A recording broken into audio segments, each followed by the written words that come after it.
கர்த்தருடைய பரிசுத்தமான நாமம் மகிமைப்படுவதாக. ஆசீர்வாதமான ஒரு காலை வேளையிலே பாளையங்கோட்டை இந்திய தேவ சபையிலிருந்து காலை மன்னாவை உங்களுக்கு வழங்குவதில் மிகுந்த சந்தோஷம். கர்த்தர் கொடுத்த ஒரு புதிய நாளுக்காக நன்றி சொல்லுவோம். இந்த நாளுக்கான தியான அதிகாரம் 1 ராஜாக்கள் 17ஆம் அதிகாரம். இந்த அதிகாரம் எலியாவை குறித்ததான காரியங்கள் இந்த அதிகாரத்தில் சொல்லப்படுகிறது. எலியாவின் வார்த்தை, எலியாவை தேவன் காகங்களை கொண்டு போஷித்தல், விதவையை கொண்டு போஷிக்கிறார், விதவையின் வீட்டில் அற்புதம் செய்கிறார், விதவையின் மகனை உயிரோடு எழுப்புகிறார் என்று எலியாவின் சரித்திரம் இந்த அதிகாரத்தில் சொல்லப்பட்டிருக்கிறது. இந்த காலை நேரத்தில் நம்முடைய கவனத்திற்கான ஒரு வசனத்தை வாசிக்கிறேன். 22வது வசனம். கர்த்தர் எலியாவின் சத்தத்தை கேட்டார், பிள்ளையினுடைய ஆத்துமா அவனுக்குள் திரும்பி வந்தது, அவன் பிழைத்தான். ஒரு நல்ல வார்த்தை. எலியாவின் சத்தத்தை கர்த்தர் கேட்டார்.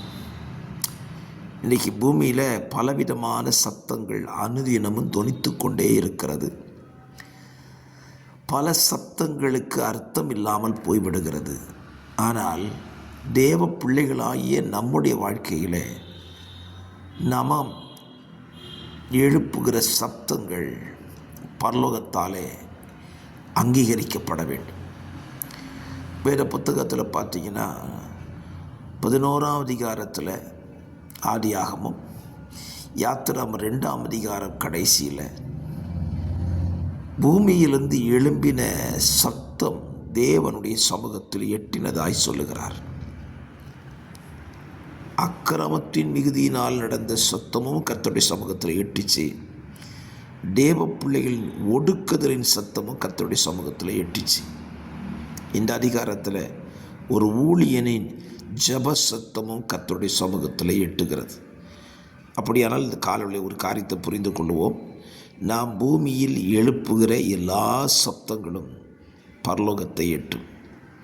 ஆனால் பிரதிபலன் நமக்கு ஆசீர்வாதமாய் வர வேண்டுமானால் பரலோகம் விரும்புகிற ஒரு சத்தத்தை நம்ம வாழ்க்கையில் அனுதினமும் எழுப்ப நாம் அறிந்திருக்க வேண்டும். பரலோகம் விரும்புகிற சத்தம் என்ன? துதியின் சத்தத்தை அவர் தொனிக்க பண்ணுகிறார். ஆகவே உங்கள் துதியின் சத்தம் பரலோகத்தை எட்டும்படி கர்த்தரை துதியுங்கள். அது உங்களுக்கு பலனா மாறும், தேவனுக்கு மகிமையாயிருக்கும். தேவனும் தம்முடைய அற்புதத்தை உங்கள் வாழ்க்கையிலே செய்வார்.